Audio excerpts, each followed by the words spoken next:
The broadcast is now starting. All attendees are in listen-only mode.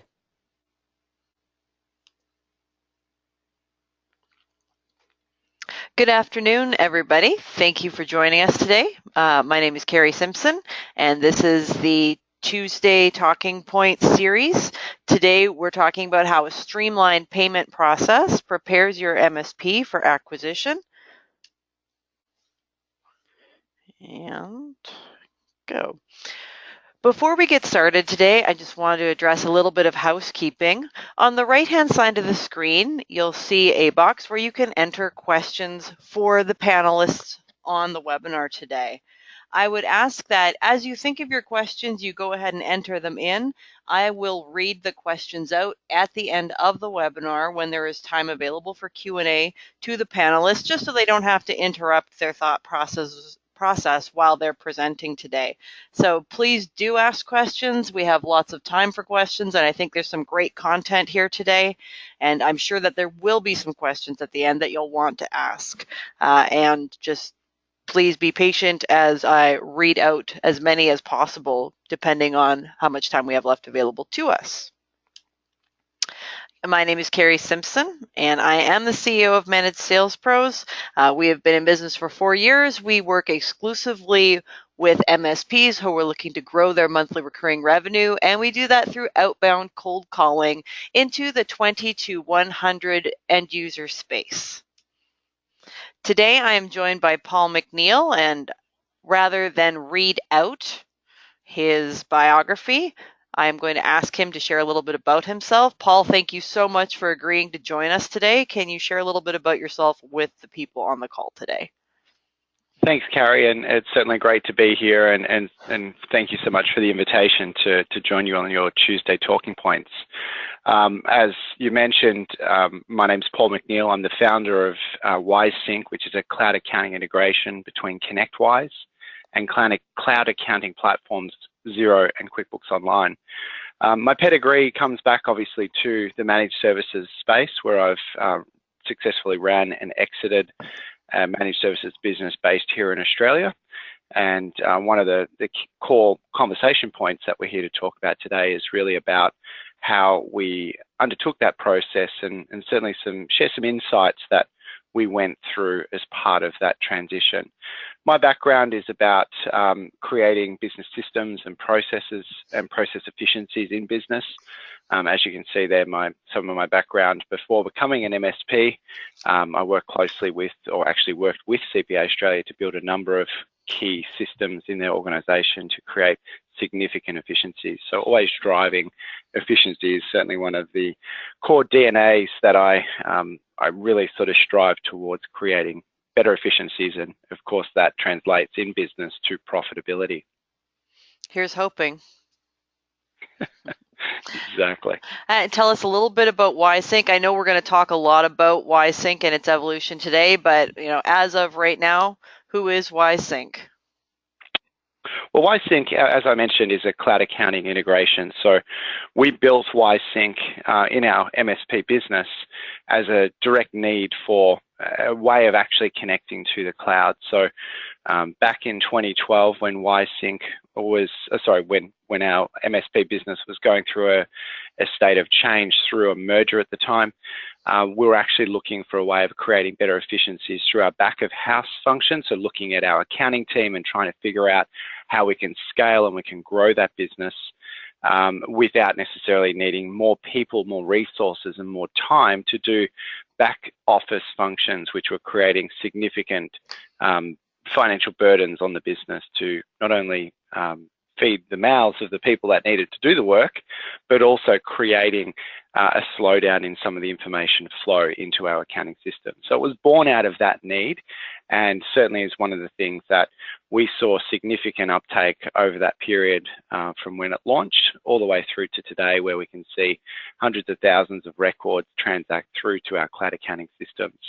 So we integrate to Xero and QuickBooks Online. Xero is probably our preferred accounting platform, purely because it changed the way that we undertook our accounting processes, simplified them, and created better efficiencies for our business as an MSP. And as we know, we don't make money by chasing money, we make money by delivering the services that we provide, whether that's cloud services or managed services as a product portfolio. So really a tool that's designed to create better efficiencies and create better outcomes for managed service providers through streamlined accounting from a ConnectWise partner's point of view. Now you've taken the question I was going to ask you at the end, which was QuickBooks Online or Xero, so thank you. Look, I could talk all day about the differences between the two, but I tell you, from a business standpoint, when I look at those two platforms and I compare the base functionality of what they both do, Xero trumps it every day of the week. And you know, if you wanted to have a debate with me about whether the 100-pound gorilla should be at the front of the pack or whether it's the little rock slinging David is going to win here, I think that's Xero's that nimble, that agile organization that's really taken the world by storm and certainly left some large incumbents in many markets sitting there scratching their head wondering where up to 50% of their market share has gone. So open that conversation can of worms at another time, I think, but definitely my preference is Xero any day of the week. So February topic. Rock slinging. Yeah, I'm a big fan of the scrappy underdog. So I'm going to get started with a couple of questions that I do have prepared for you now, Paul. Now, I learned something new reading a couple of the articles that you sent over as I was preparing for this webinar. You launched your first MSP in 2006. Can you share a little bit about that process? What made you decide to launch an MSP? Sure. Well, I think it steps back a couple of years, and I don't want to go too far into the past here because a lot of things have changed in that time. But I remember I was working as a business process executive for an accounting firm here in Australia, and it was a fairly popular accounting firm at the time, and we were growing rapidly, and my role was to look at efficiencies within the organization. One of the things that I was entrusted with and put in charge of was a project to implement SBS 2000. At the time, it was a process that our business went through. It was actually 2003 that we're installing. And at that point, I thought, damn, this is actually a really simple application, provides all the functionality that a business needs. And I think I can run a business that installs these servers and turns into what I guess would have been classically an early stage managed service provider. So I was at that forefront of that transition to enterprise systems coming into small business, and I could see the opportunities that were presented to me in those early days. And in 2006, we basically launched our first iteration of the managed services company called Pro Integrations. And over the next period of close to 6 years, we grew organically. We went out and we acquired tools such as Kaseya, and we had ticketing systems that were cobbled together. But what we realized at that point in time as we were growing is we needed quality systems like ConnectWise to help us grow as part of that process. So as we grew over time, our business sort of evolved and continued to evolve, and that's where we really started to see this new managed services model come through. And sort of stepping in, I guess, to the next part or phase of our business was really where we started to look at, well, how are we actually going to grow to the next phase? And if you've ever sat in a ConnectWise user group, and you might have heard Nate Austin talk about scaling the business and technical owner-led sales, that was our business at its core. We were hamstrung by basically me as the core resource, and I knew that to scale we needed to build a business that was going to obviously fare the weather of the change of technologies, but also to help us manage and to create better efficiencies within the business. One of those key strategies is to go into a merger or to look at acquisition. And that was, I guess, the next phase of our organization, which without taking questions off your questions list, is obviously the transition into the next phase. All right, so I'm going to ask you a different question before you move on to that, although I think, I could probably guess the answer to this one, but if you were to start an MSP right now, over again, from scratch, what would you do differently? And I'm not thinking about, obviously lots of things have changed since 2006, so not what tools would you use differently than the ones you used in 2006. You have new tools available to you now. Like, what would you have prepared for better, knowing what you know now? I think it's probably focusing on what the end goal is. So understanding what's the plan of whether it's to exit, it's to sell, it's to, it's to be a lifestyle business, whatever it is you're looking to do, is to have a clear definition of what you're actually looking to achieve. From there, you just simply work backwards. I think if we look at any business, the business model that we actually, we're connected with, often these business models are something that we're good at. It's that technical capability that we bring to the business that we can do really well. And there's no question that if I was starting an MSP today, I would have the right tools to be able to deliver the services effectively. I'd be looking at trying to outsource as much of the core functions that require human effort that can scale quickly and can scale within a cost model. So meaning that we can actually, bring on new clients and we can ramp up services without needing to employ more people in our organization. So I think looking at some of the service providers that we have out there, like Continuum, or some of the BPO operators where they might outsource to Manila or wherever it might be, there's some of the strategies that I'd be looking at initially as part of, I guess, an opportunity to cut down some of the costs, to outsource much of the functions that we're looking to achieve, and really to become a consummate manager and an executive of the organization, as opposed to a technician on the tools doing the work. It's a very different mindset. Absolutely. Right. So, I mean, that's a lead into, in 2012, you went through a merger to form your next IT business. Tell us about that. Sure. So in 2012, and as I was alluding to before, we were talking about merging to create scale and growth. We're looking at, a business from 2006 to 2012 that was highly profitable. We were selling managed services. We had Kaseya that we were selling, per seat license cost. So we were basically printing cash back then, and our business was flush with capital. We had hardware under service management contracts. We had infrastructure in data centers that we were renting out per CPU, per slice of megabyte, etc. in terms of virtual servers. So we're at that sort of early stage of that cloud adoption strategy.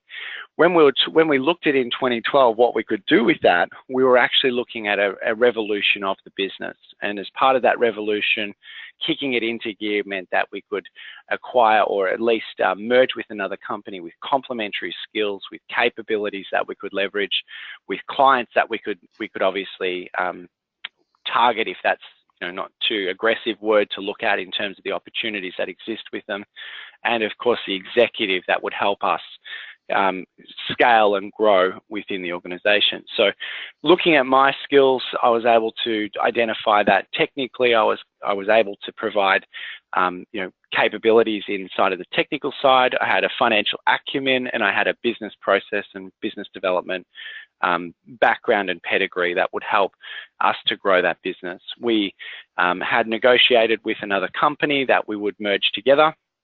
On that other side of the equation, there was another business owner which had a very specific sales skill, so looking at their ability to scale our sales organization, as well as some staff and some contracts that form part of that. And when we looked at the surface, we could see that the two businesses we thought were pretty commonly what I'd say would be equal. They had the capabilities to come together and they would have the ability to, I guess, bear fruit for the benefit of the two organizations. The sum parts of one and one is two. Unfortunately, though, we didn't go into enough due diligence. We got lost in the romance of the opportunity. We got lost in the idea of what this amazing potential would be of this company when it came together. What we didn't realize was there was a number of things that just didn't gel well. First of all, culture. So the culture of the organizations didn't sit well. The executive management didn't have key and core alignment. We had different strategies underpinned by different directions. We had situations where we had contracts which were burning our time, and literally I mean burning our time. When we came together, the business was on fire. And what I classically termed at the time was that this was just a match made in hell. We were in a situation where we had come together with the right ideas, but we had actually done it without really, truly understanding what it was that it was going to do. It almost sent us broke. Here's a business that at one stage before is strapped with cash, capitalized, ready to take on the world, and in 9 months later, looking at whether we're able to actually meet our obligations and our liabilities to meet our financial commitments that we'd made. And that gives you an insight into the stress that you would become under if you go into these processes without really understanding what you're looking to do. So that business was called Virage IT. It actually was called Virage IT up until about 6 months ago when it was acquired by, or nearly 12 months ago actually, acquired by PowerNet IT, and we'll talk about that one in just a moment. But over that period from 2012 to close to 2016, we had to re-evolve. We had to change our strategies. We had to knuckle down and we had to focus on what we did. Interestingly though, at that time, a little product called YSync was born out of the need of that organization to create efficiencies, to minimize cost, and to help that business scale. And I guess that's one of the background stories of Virage IT, and certainly looking at mergers and acquisitions, how not all mergers and not all acquisitions are created equal. And as a business owner, I take great stock in knowing that I've experienced firsthand what it's like to go through that process, and for what was to become an excellent opportunity in merger actually became a reverse acquisition where, in fact, the business owners couldn't agree on a way of exiting. So it basically became an execution of our shareholders' agreement for what's called a drag-along clause. So I won't get into the nitty-gritty of it, but you can get the idea of drag-along doesn't necessarily mean you're willing participants in an excellent outcome of negotiation. So between 2012 and 2016, you did this again. So let's talk about what happened in 2014 when you entered into preliminary discussions with another MSP. So what happened here was in the 2012 year and 2013 year, we were able to turn that business around, which was extraordinary. We had a business that was basically at the wall.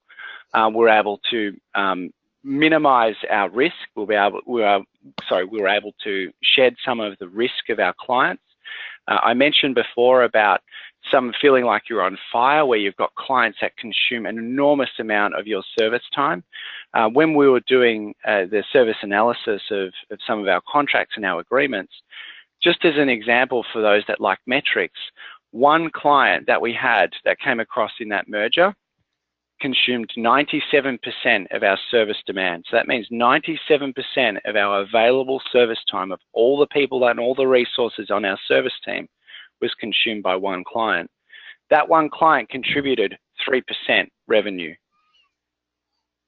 Now, you don't need to be a rocket scientist to figure that out. 3% of revenue is consuming 97% of your total cost. That client was quickly let go. That freed up an enormous amount of our service resources, which allowed us to then focus on growing our business and turning that business around.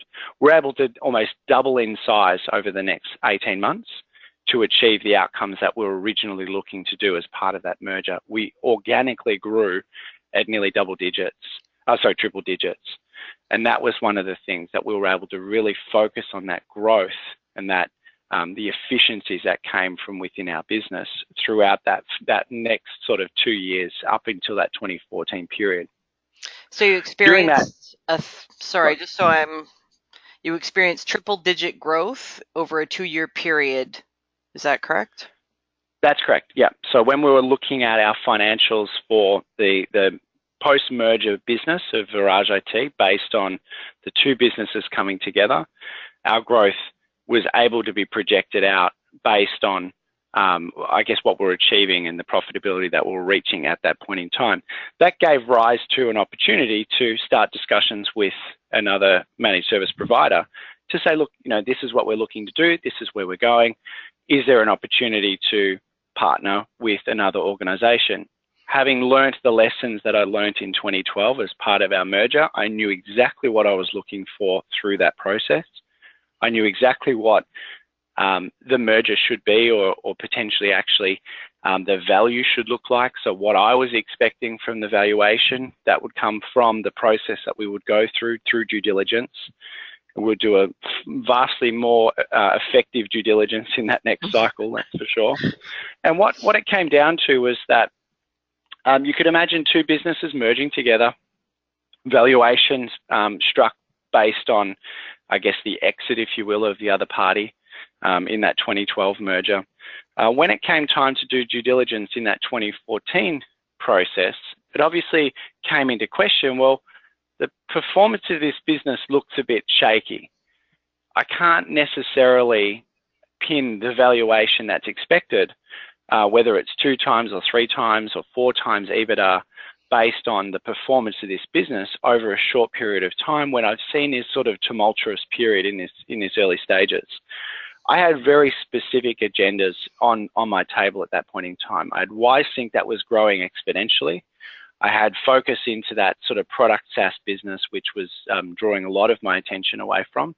And my strategy as part of this merger in 2014 was to be able to help exit the MSP business and to be able to focus on the SaaS business itself.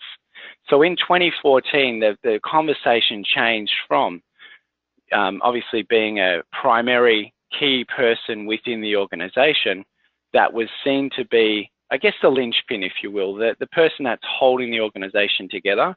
But that wasn't what I believed my responsibilities, or at least the way in which I was contributing to that organization was present. I'd focused the last probably 12 months mostly on WiseSync. So I was able to say, well, I'm actually exiting effectively from my operational responsibilities on a day-to-day basis in the MSP. And this is where I think that MSP should be valued. We couldn't agree on that valuation at that point in time because they couldn't see the difference between what I was doing in the IT business to what I was doing in the SaaS business. And then sort of the differentiation between those two parts wasn't clearly able to be extracted. So extracting me as the primary person in the MSP business had a significant impact to the valuation. Because if you take out that primary person, you take out the core, the heart, the person that has the key relationships, the one that carries the most risk if they leave in terms of clients quitting, staff leaving, those sorts of things. So we couldn't agree on how much of a discount would have to be applied to the valuation based on my exit out of the organization. At that point in time, we agreed that we weren't going to go. There was a no-go situation where we went through the process and we agreed that we couldn't come to an amicable arrangement in terms of what that valuation was. So both parties walked away from that negotiation. Over the next period, though, that's, I guess, where the next part of the story begins. So I'd like to learn a little bit more about how you prepared your second in command. It sounds like you had to demonstrate that you were not the day-to-day operational go-to for your MSP prior to exit. How did you prepare for that to happen? What did you have to do before you could successfully demonstrate that you were, in fact, not the day-to-day operational leader of this MSP? So one of the things, and that was fundamentally the focus point. And I think if I can be clear here that we've just walked away from a merger where we thought we had, core value offerings where we could bring to the table something that was really going to take off. We believed in that. Myself and the two IC believed in that. He had some equity in the business, so he had some skin in the game that was provided as part of the initial, reverse buyout, if you will, back in sort of that 2012, 2013 period. And the opportunity for him to have a significant upside was significantly going to be rewarded if we met these performance outcomes. So having someone on the team that has a vested interest in taking on responsibility is something that's obviously going to help your struggle and to actually give you the potential to go to that next level. So in terms of how did we make that transition?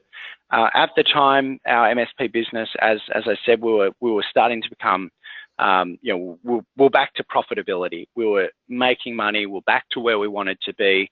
That risk and that concern that we had was well and really gone by now. So we were now in focused growth mode again. One of the things that I think defined our business, both in function and also in maturity, was we joined HTG, I think from memory, it was about the 2013, 2014 period, if I remember correctly. When we joined HTG, it forced us into a state of maturity because we had to start doing things that we hadn't necessarily defined well before. Yes, we had goals. Yes, we had strategies. Yes, we had business plans, but we didn't really have the accountability of our peers. And that was one of the things that we found at the time HTG was able to actually help us perform. When we went through the process of going to the quarterly meetings, we found ourselves projecting to where we were going and what we were actually going to do. From that point forward, that's where we really started to focus on the extrication of my responsibilities, so taking me out of the business, but also focusing on elevating the 2IC, or Sean, his name is, up into that position where he could actually now take responsibility, start leading the company, be accountable for the metrics that we're measuring. So actually taking that responsibility and leading by example for the organization.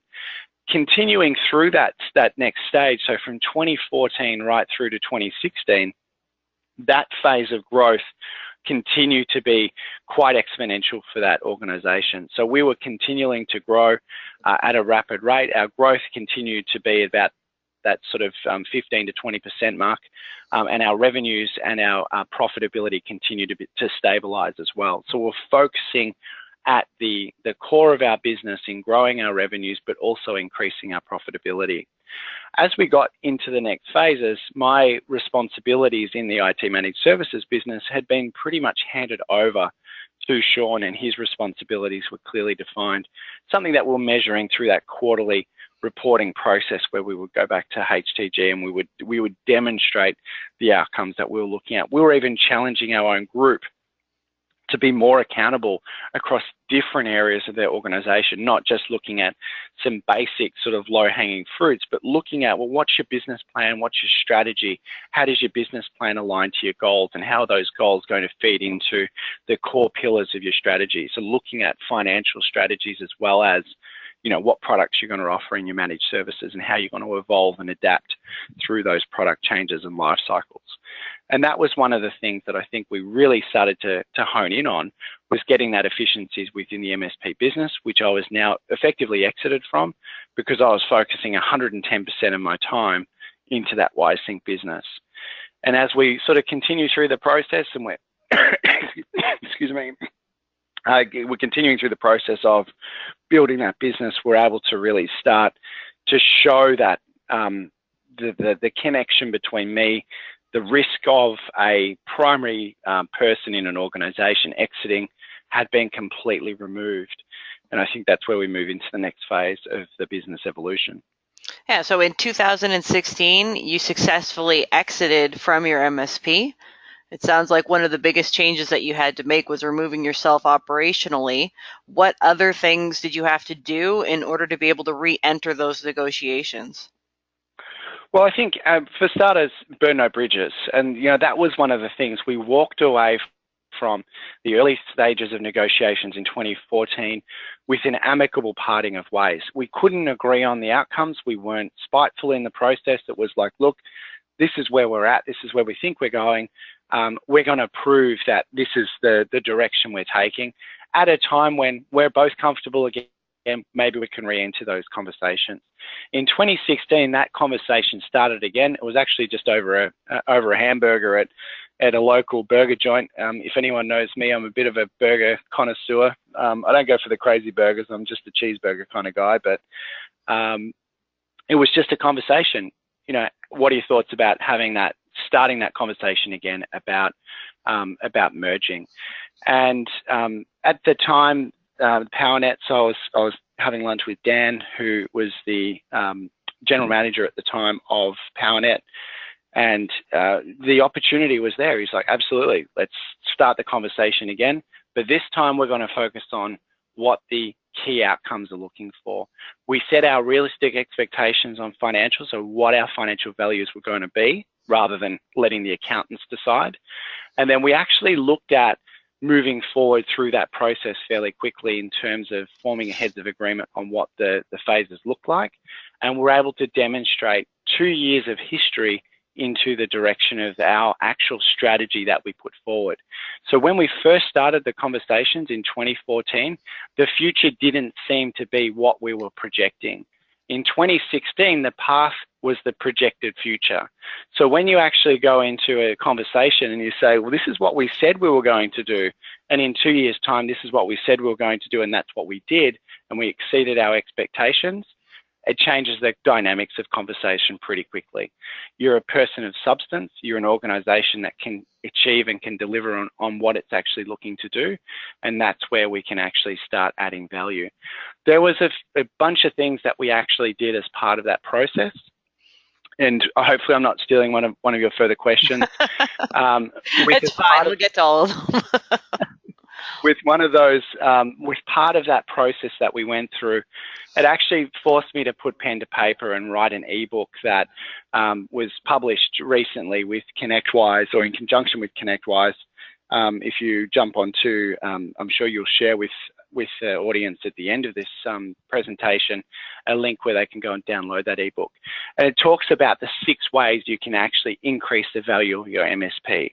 When I was looking at our business in 2012, 2014, and 2016, I had a clear idea of what would change the value when an accountant or someone with, I guess, the due diligence frame of mind would be looking at our financials, would be looking at our business, would be looking at our clients, would be looking at our contracts, would be looking at our staff, our executive function. They'd be looking at all these things that make up the basis of value of an organization.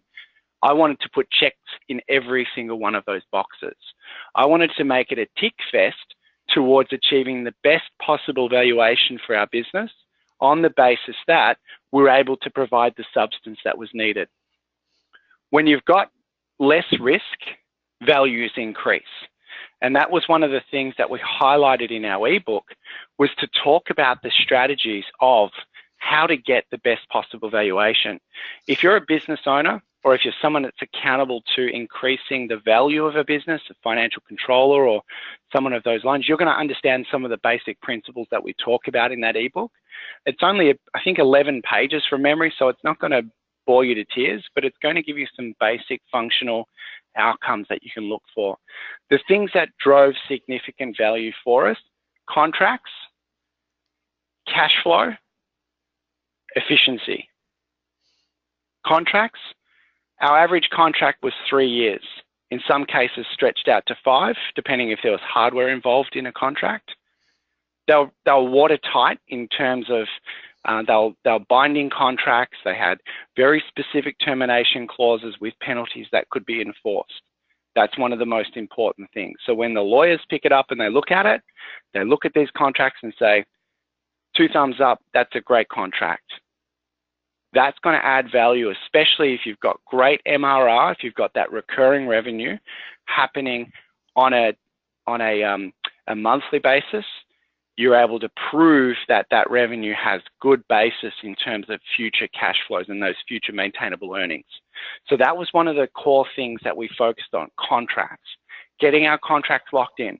If you're an MSP and you believe that you're adding value to your organization by offering month-to-month contracts with no locking, no penalty, quit whenever you want, then unfortunately, the downside is you're not going to see the value of those contracts anything beyond the months in which you are contracted for.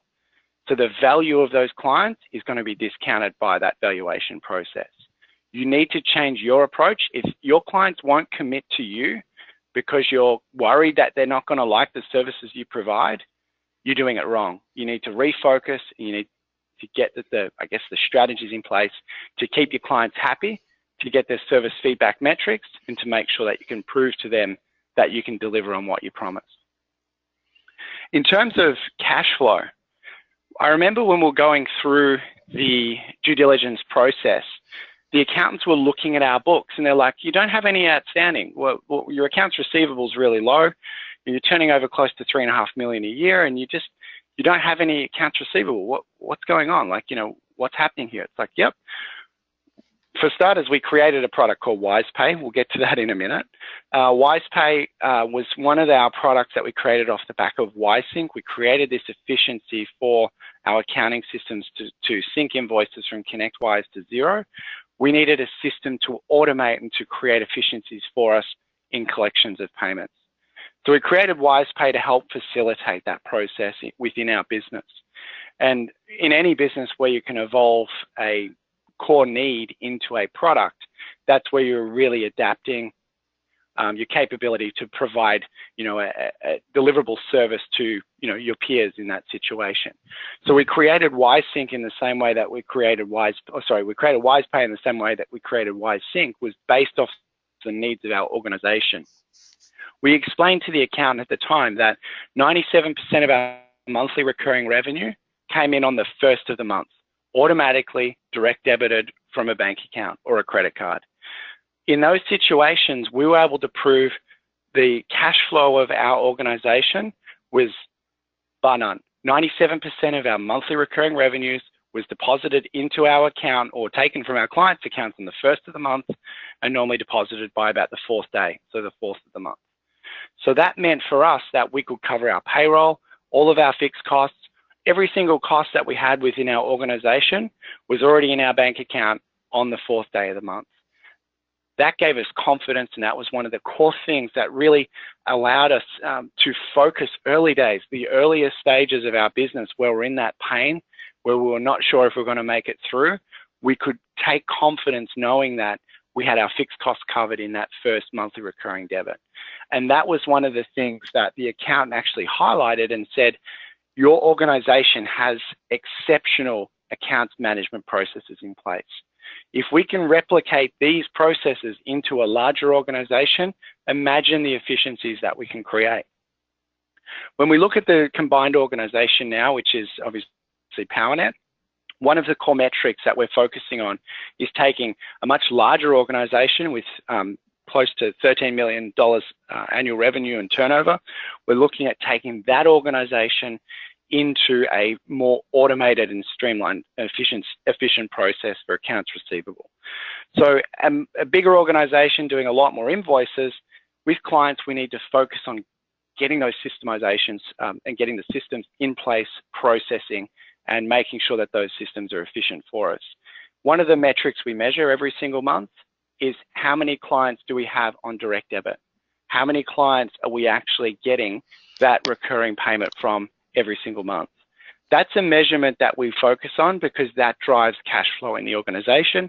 That feeds into the growth engine, that feeds into the strategy engine that actually drives our business forward.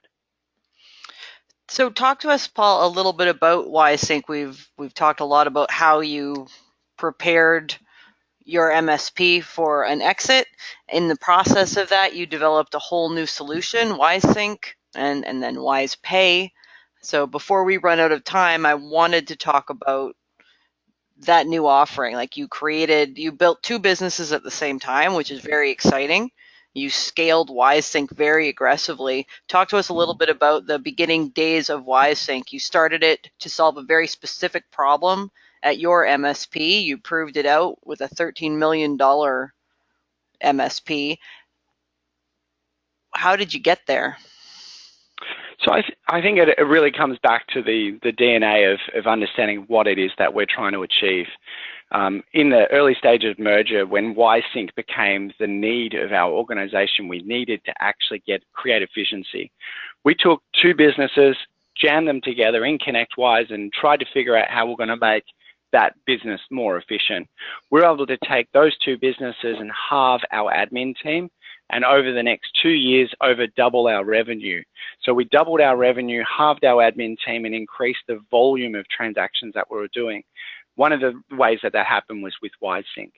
What we found, though, is in those early days that the product proved itself, and the organization was able to effectively start to productize WiseSync out to the market. So we started out with a very small beta program in 2012. In 2013, it launched to market. Before we knew it, we had 50, 100, 200, 300, 400 partners using the platform. And the challenge, of course, is worldwide. Previously, we'd been domestic in terms of our service offering. It was really just into our small regional area in Melbourne, in Australia. We had some clients that might have stretched out into the next state, which was on the same time zone, so that was always fun. But now we've got close to just over 500 customers worldwide that now consume hundreds of thousands of transactions through our accounting platform, through WiseSync to their accounting platform. That transition has been like, I guess the example there is drinking from a fire hose, because I don't think anything could prepare you for explosive growth in a SaaS business when you've been predominantly focused on managed services, which is normally a pretty hard grind. Your managed services is so vastly different to every single company. You go and speak to a new prospect about managed services, their preconceived notion of what managed services is different to what the next company is. So you're always trying to explain and educate and understand what the needs of the clients are and how your products will be able to deliver those services to them to meet those needs. WiseSync, on the other hand, does one thing, and it does it exceptionally well. It creates an outcome that is to reduce the effort needed to take accounting data from ConnectWise and put it into your accounting system. The accounting system that our preference of choice is Xero. Xero created an efficiency loop for us because it simplified many of the manual processes that we previously had in desktop accounting. So if you're using QuickBooks Desktop, QuickBooks Enterprise, Great Plains, whatever platform it is, Sage, wherever you are in the world, I would compel you to look at something like Xero. Now, I'm not trying to compel you to look at it from a buy my product perspective. I'm saying to you that as a business, we took our organization, doubled in size, halved our admin team, and created more efficiencies for our business to grow. That's the compelling story that sits behind WiseSync. WisePay, on the other hand, is just a tool that is a must-have for any new organization. If you haven't read the news, your organization is now pretty much going to be focusing on selling services that you buy from third parties. Whether it's you're buying security products, whether it's you're buying Office 365, you're buying Azure, AWS, whatever it is the platform is that you're buying, you have to become ultimately efficient in selling the services that you're buying. That means that you're on the hook for whatever it is that your clients are getting from you. You need to be able to pass that through quickly and effectively. And if you're making 8% margin, that's not a very fat margin to have a room for error or a room for a significant manual process that costs people, which costs money. That to me is, I guess, the focus point there. No, I'm just stuck back on that. Well, yeah, I know, I'm just stuck on that, like 8%. That there is not a lot of margin of error. No, well, if you think about, like, even if you're looking at credit card margins, so if you've got a credit card payment that you accept on Office 365, that could be up to 47% of your total net margin if you accept a credit card payment for an Office 365 subscription. That's the mind-blowing part, that if your efficiencies aren't so high that you can create that, you've got the right costing models, you've got the right pricing charts, or potentially in some states you can actually pass on that surcharge. They're the types of things that you have to focus on. And systems that create efficiency or automate those processes ultimately are going to deliver better outcomes for your organization. One of the core focuses is really about getting your product set right to understand how you can actually increase that very low margin base price of an Office 365 subscription up into high value service offerings around security and other things that you can obviously have much higher margins on. But the core there is creating efficiency. So I'm seeing a couple of things that MSPs will need to do to prepare for an acquisition. The first of those being changing their contract terms. So if you currently aren't requiring your clients to sign 3-year commitments, you need to start moving towards that immediately. Paul, when you first implemented all these changes, did you get pushback from your clients? Absolutely. And one of the things, so we're talking about getting to an efficiency of 97% of your clients agreeing to be direct debited on the first day of the month. It's not 7 days, it's not 14 days, not 30 days, it's not the 20th of the next month. We issue through the invoice on the 1st, we debit your bank account on the 1st. That's 0 days terms. We're not your bank. We don't provide the benefit of, funding out the services that we're providing to you. That's when they fall due. You can't choose not to pay Microsoft or not to pay the AWS account bill or whatever it is. You've got the responsibility that you need to make those payments. When our clients came to us, when we went to our clients and we were talking about renewals of contracts, we were having that conversation with a new client, the payment model or methods that we're actually going through would always be discussed up front. We would talk to them about how we actually bill for our services. We talk to them about why it's important for our business to be sustainable and to be profitable, because that helps them to be sustainable and profitable as well. We don't want to have a situation where a client holds you out 30, 60, 90 days, because that's a hallmark for a business that can't necessarily afford to pay its bills. If they've got practices in place where they'll only pay in 60 or 90 days, then you have to challenge the business to make sure that your payments are on time and that they're paid on issue of invoice. And that's where the direct debit comes in. We had educational departments, we had large corporates, we had not-for-profits and businesses, all with defined payment terms, direct debited on the 1st of the month, because that was the way that we did business. They wanted to do business with us. They were the payment terms that we stipulated. It's not unreasonable to ask your client to pay on the 1st of the month on the basis that they've agreed to a contract of 36 months for a set amount per month, or potentially there might be some variability in that contract if you're including other things like backup. But that was the conversation that we had. If we had clients push back and say, look, we just don't do that, we would talk to them about simple things like payroll. If you choose not to pay us, we don't have the choice not to pay your service providers. We don't have the choice to not pay the staff that support you. Our payroll is directly linked to the income that you're paying us for the services we provide. If you choose not to pay us, that could potentially have significant impact to the business and our ability to provide services to you and to other clients. Now, if a client still didn't connect with the empathy of a business owner trying to, do the right thing to provide the best services and the best quality and be the best provider for them, then you have to look at the basis of whether or not they're the right client for you. It's possible to get people on direct debit, and it's a conversation that starts early.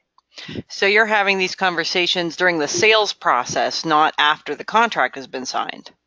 Absolutely. We're talking, because remember, this is about your strategic alignment between service provider and client, understanding the needs and explaining, as a service provider, here are the expectations that we set up front.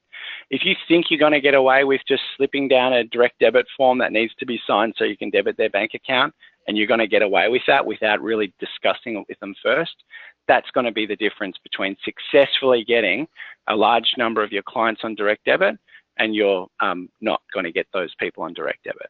That's the difference, is being upfront and transparent.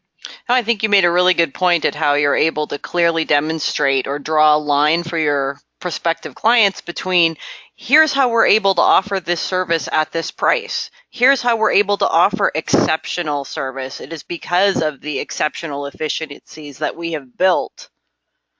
This is what makes us a world-class organization. This is how we're able to provide amazing support. I think in the same way that if a client came to you and said, well, we really want to work with you, but only if you use this tool instead of the one that you're currently using, and this one instead of the one that you're currently using, like we'll do business with you, but we want you to use Autotask even though you use ConnectWise. It becomes part of your solution stack. It is one of the things that you're doing. Is that a fair way to describe it? Absolutely. It's about understanding what the as I mentioned early on in this call, you don't make money by chasing money.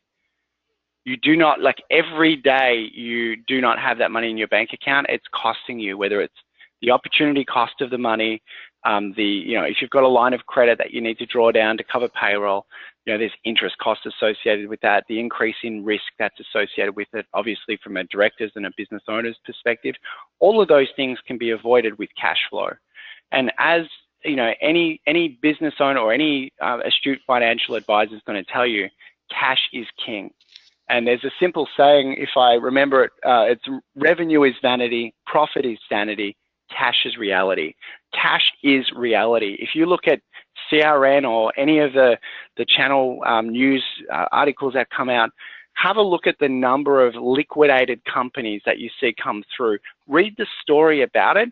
100% is they're going to have run out of oxygen. They run out of cash. Their business died. Why?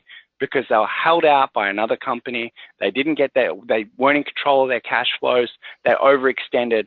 They didn't understand what it was that was important.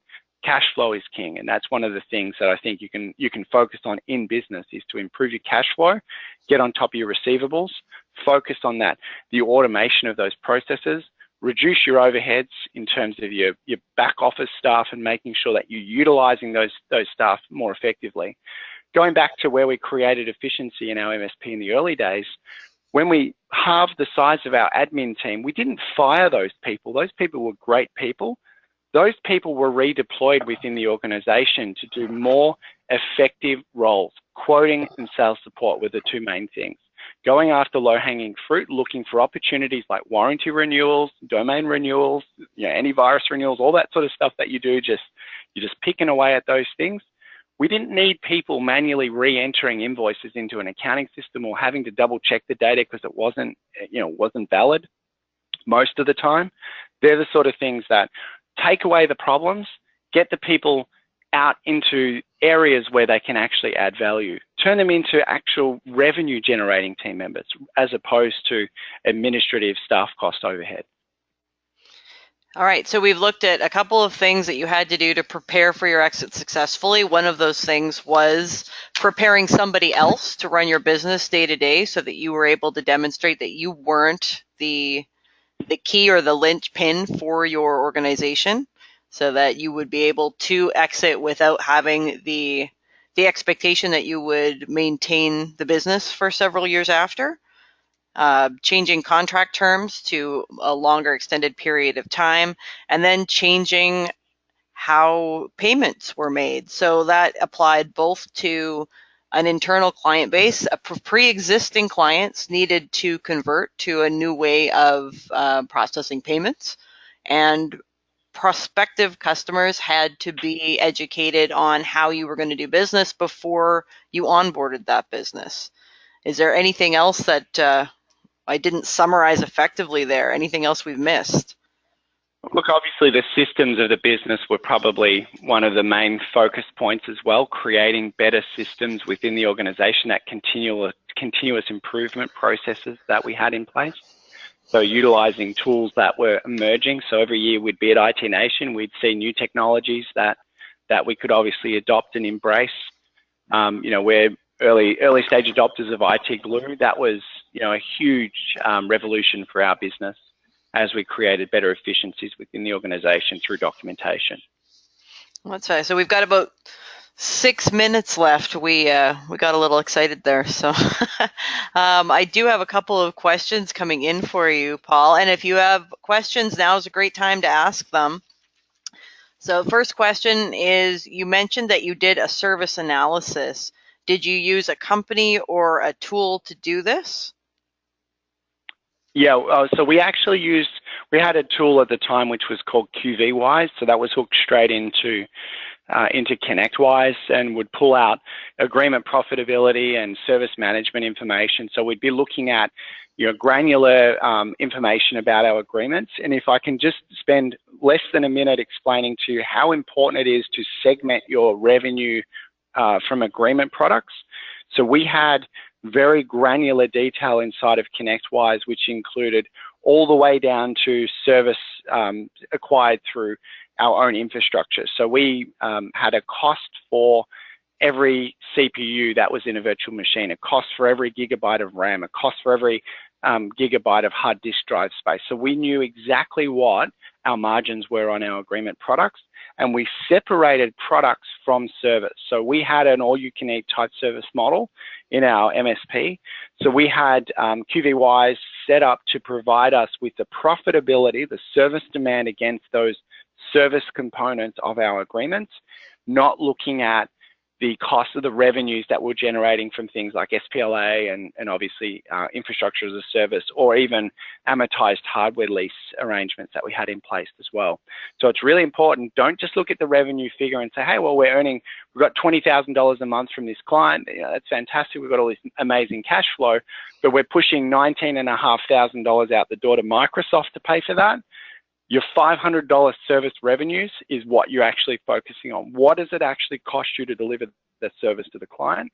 We used QVYs for that. We now use Brightgauge because we just found that tool was more up to speed with what ConnectWise was able to produce, and obviously it's something that is pretty widely used by the HTG community as well.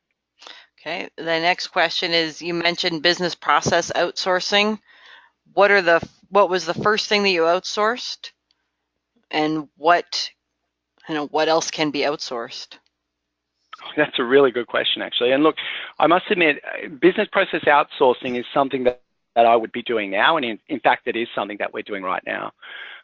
If we look at the MSP business, so PowerNet, we have a couple of team members in Manila. So we use a company called Techno Global, who is a specialist MSP service provider. So they actually hire specific technical staff, and they're our staff in Manila.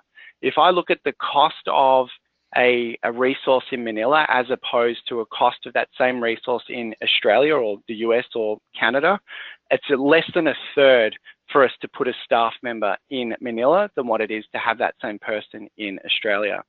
If you're familiar with the Philippines, that has a very high American influence.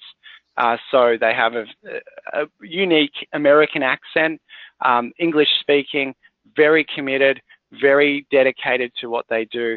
And if you have the right strategy in place for those people, you'll keep them for years. So I know of a number of companies that have staff in the Philippines that have had staff for five or more years because they treat them like they're their local staff. You guys get pizza on Friday, they get pizza on Friday. They're not a cheap alternative.